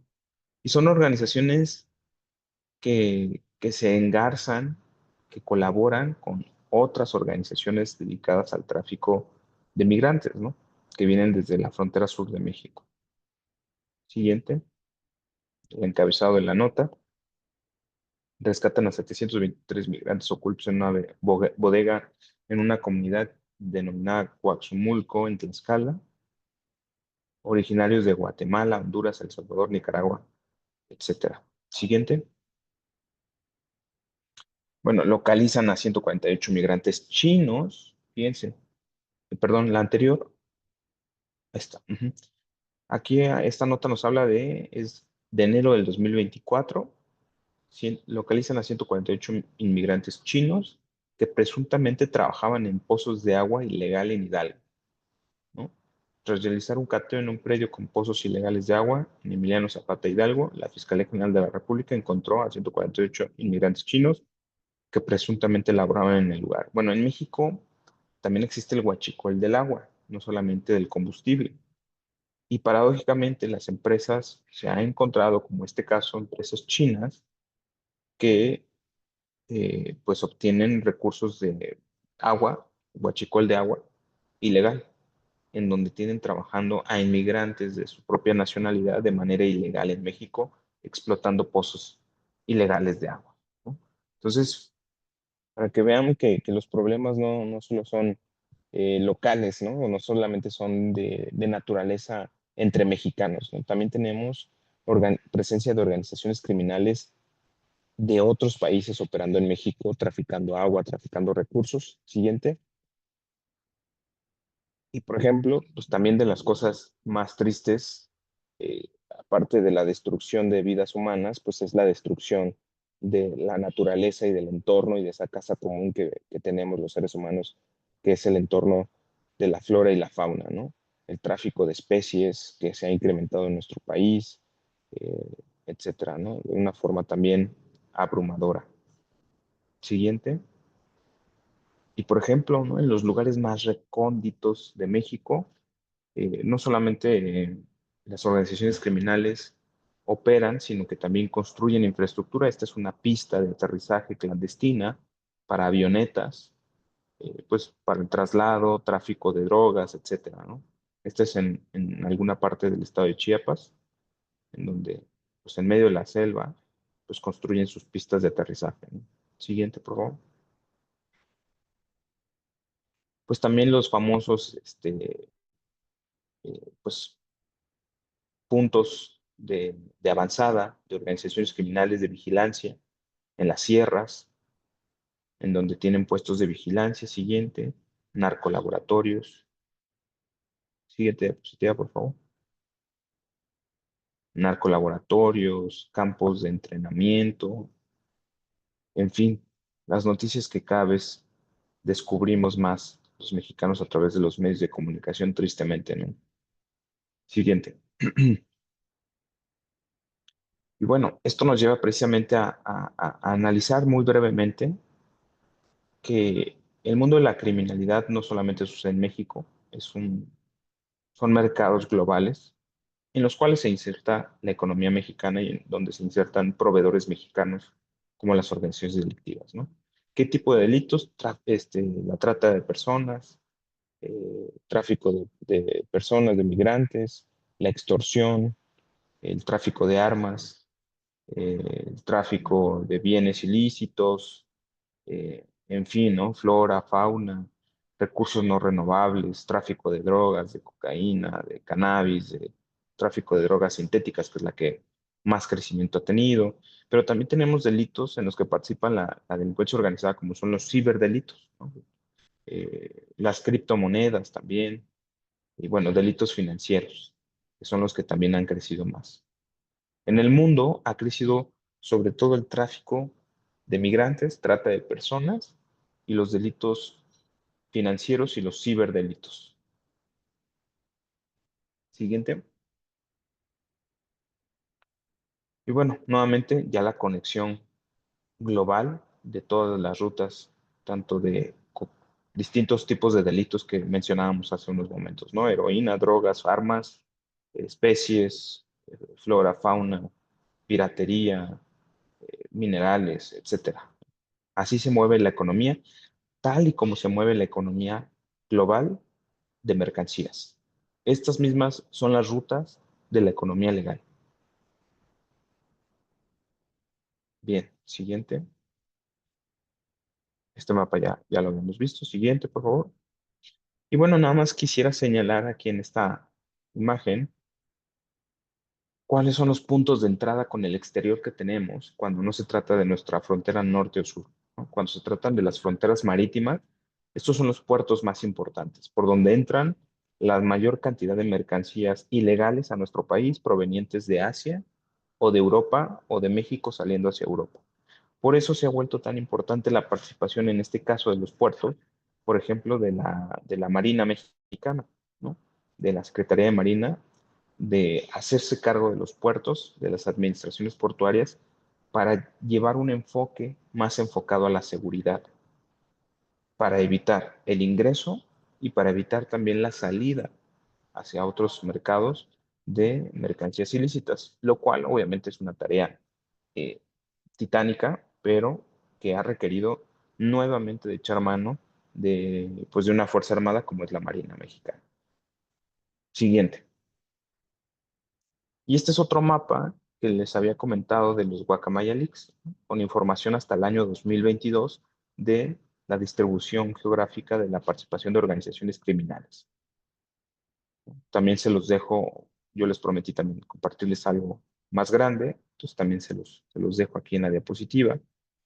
Pero fíjense cómo ese mapa grandote, quiero que vayamos a la siguiente diapositiva, cómo se representa en los problemas locales. Voy a hablar del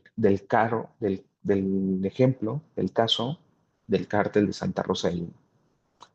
Primero, pues para quienes ubican Santa Rosa de Lima en Guanajuato, pues es un municipio, una comunidad que lamentablemente se ha dado a conocer principalmente porque ahí es donde se originó el cártel con ese nombre, Santa Rosa de Lima, catalogado como uno de los responsables de mayor violencia en el estado de Guanajuato.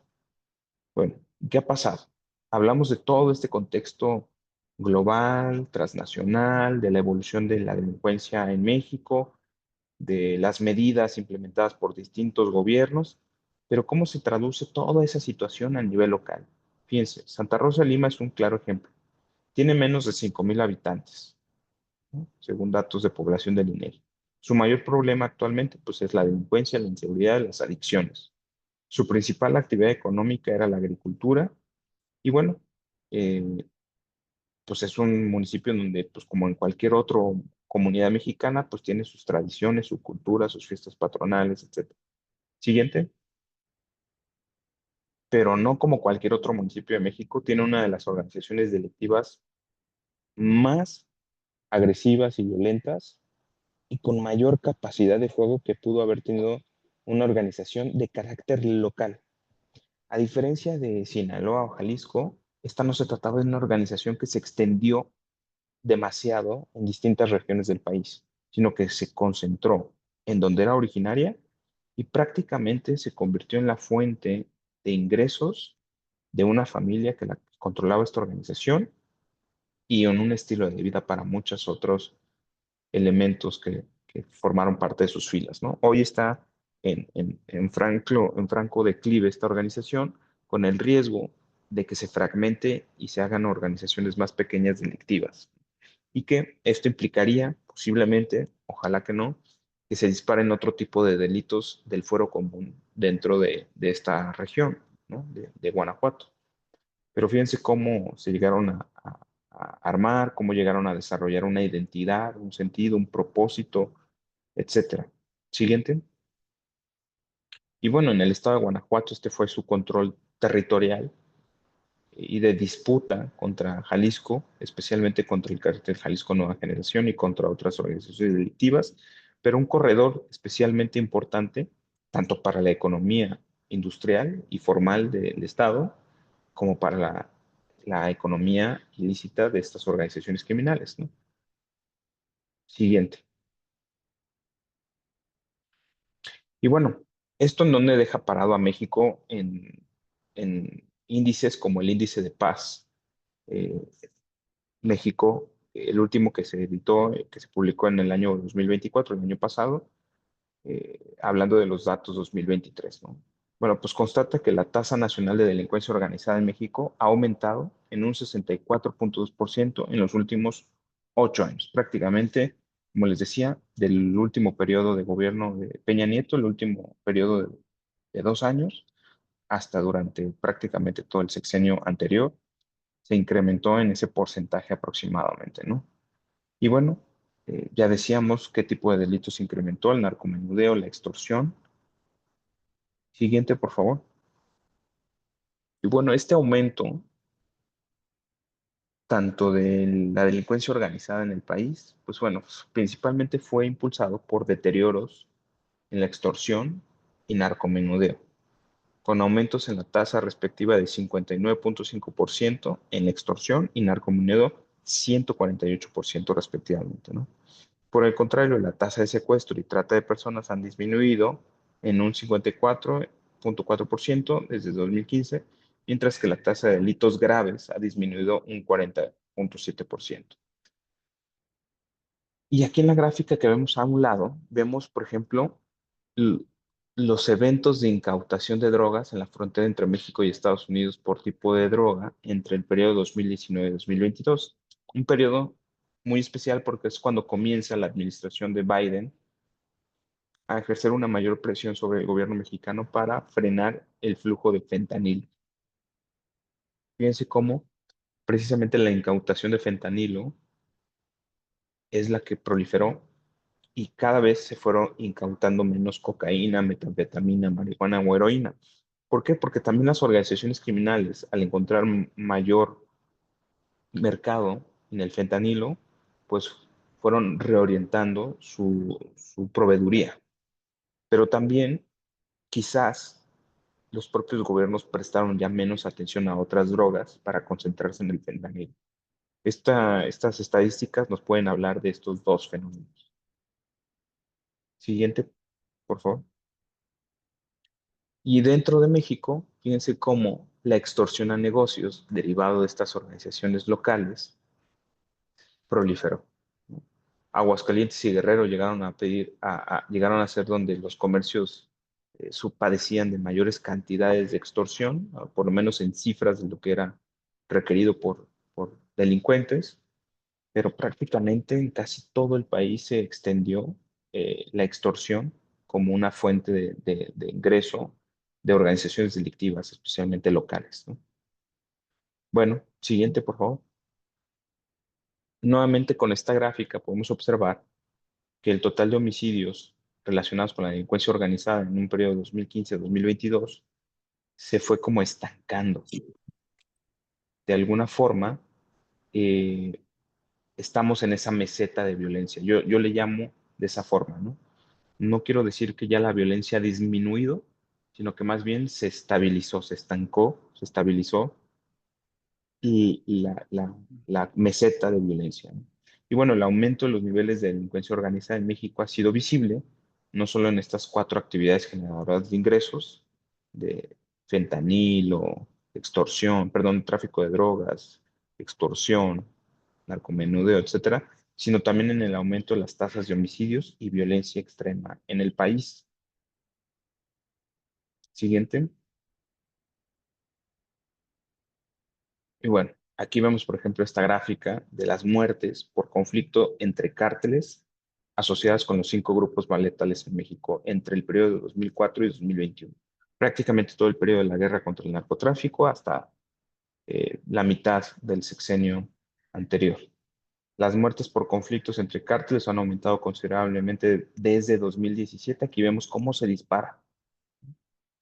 Sobre todo, fíjense cómo durante el periodo de gobierno de la guerra contra el narcotráfico sí se incrementó, como nunca antes en el periodo previo, pero parece ser que el abrazos no balazos y darles rienda suelta a que hicieran lo que quisieran fue peor, ¿no? Porque entonces las organizaciones criminales a sus anchas empezaron a combatir especialmente entre ellas, sin la intervención de fuerzas federales. Y esa es la realidad, ¿no?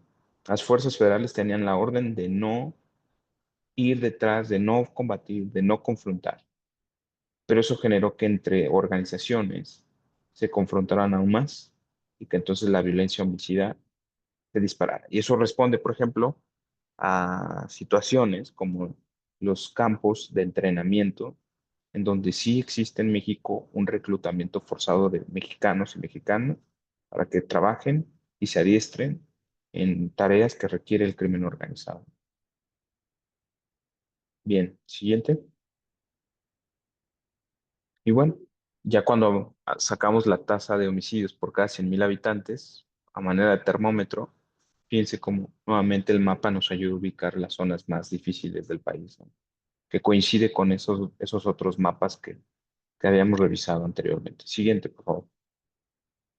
Y bueno, un poco para ir reflexionando e ir cerrando, pongo estas imágenes porque para mí es una de las cosas más tristes, ¿no? De mi país, de nuestro país, como mexicanos, que las opciones de vida de muchos mexicanos se haya convertido hoy en formar parte de una organización criminal, no solamente porque ofrece recursos fáciles y rápidos, sino porque ante una expectativa corta de vida ofrece la idea de éxito rápido, de éxito efímero, y pues eso es lo que ha llenado de fosas, de pérdidas, de destrucción de familias, aunado a que aún así no saca a muchos de la pobreza esa situación. Entonces, esto es de los desafíos más relevantes que creo que hablar de estos temas nos debe hacer pensar y reflexionar cómo ofrecer soluciones, cómo atajar esa situación, ¿no? Siguiente. Bueno, esto es un mapa igual de la presencia a nivel municipal de grupos armados. Aquí podríamos decir armados, pueden ser desde autodefensas, etcétera, pero nos habla un poco como si pudiéramos observar el mapa como si fuera un incendio, mientras más rojo, más caliente, por así decirlo, de manera coloquial, qué tan caliente está el país, ¿no? En dónde están las localidades, los focos rojos, los focos calientes de México porque hay personas armadas, ¿no? Insisto, no solamente por crimen organizado, sino pueden ser autodefensas, etcétera. Siguiente, un mapa del robo de carga, que ya lo habíamos visto. Este es otro mapa de calor. Fíjense cómo están las rutas de las autopistas más transitadas del país y es donde más delitos de robo de carga existen. Y bueno, siguiente, por favor.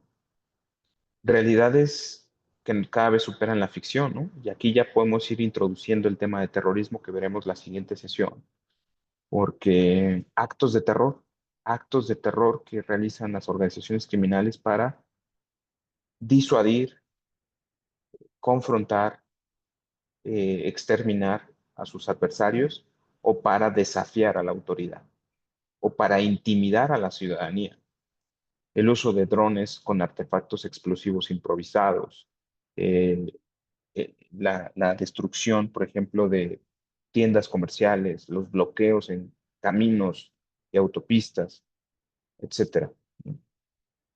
Y bueno, tenemos también, siguiente, por favor, que frente a ello, en México es uno de los países con más ataques de drones artillados o drones con explosivos en el mundo, ¿no? México está en el top 10 de países y eso que no oficialmente estamos en un conflicto armado como el teatro de guerra de Ucrania contra Rusia. Entonces, pues bueno, se han incrementado en los últimos 4 años aproximadamente 5.200 los eventos de ataques con drones en el país en diferentes localidades. Algunos datos siguientes, por favor. Estados con más ataques de drones: Michoacán, Guerrero, Tamaulipas, Jalisco, Guanajuato, Chiapas, San Luis Potosí, Sinaloa, Sonora, con más de 20 muertes, más de 6 heridos, entre los heridos miembros de las Fuerzas Armadas. Ataques explosivos no solamente con drones en el aire, sino también explosivos improvisados en tierra, que provocan grandes números de heridos y de muertos, lamentablemente.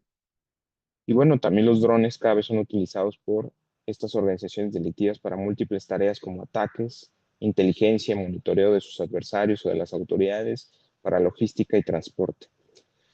Pues bueno, esto nos va a dar pauta a hablar sobre el terror, terrorismo en México y las organizaciones criminales y cómo hacerles frente. Y vamos a hablar precisamente si son terroristas o no son terroristas, qué es lo que los hace ser distintos al terrorismo tradicional internacional y por qué Estados Unidos los ha denominado de esa forma y cómo va a influir en México en la política de seguridad o cómo ya lo está haciendo. Eso lo dejaremos para la siguiente sesión y hasta aquí termina esta sesión por lo menos las diapositivas del día de hoy. Así que estoy atento a cualquier pregunta o comentario.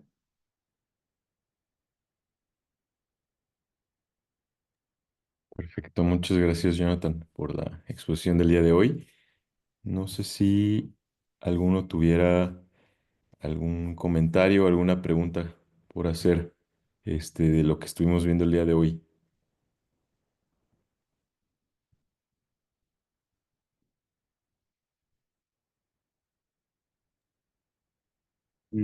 Estoy revisando aquí el chat y parece que tampoco hay dudas o algo. Ok,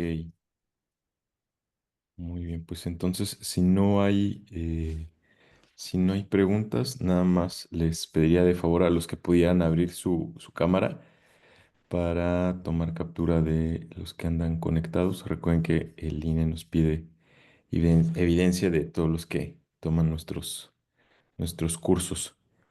Mm, Igual también recordarles que a ver, una vez les voy a enviar de nuevo el link para evaluar la sesión de hoy. Se los voy a dejar aquí en el chat y también se los voy a compartir en el grupo de WhatsApp para que estemos ahí al tanto. Y ahora sí voy a tomar la captura. A ver, la de tres. Ahí va. Una, dos y tres. Listo, perfecto. Entonces, porfa, ayúdenme nada más contestando la evaluación del día de hoy. Y me estuvieron preguntando por el material, se los vamos a compartir en el grupo de WhatsApp, ¿ok? Entonces, nos vemos para la siguiente sesión. No va a ser el lunes, va a ser el jueves 8 de mayo, ¿ok? Para que lo tengan ahí en cuenta. Entonces, pues bueno, nos estaremos viendo hasta ese día. Por favor, cualquier cosa estamos a la orden y que tengan muy buena noche. Y hasta luego. Muy buena noche a Bueno, muchas todas y a gracias. todos. Gracias por su atención.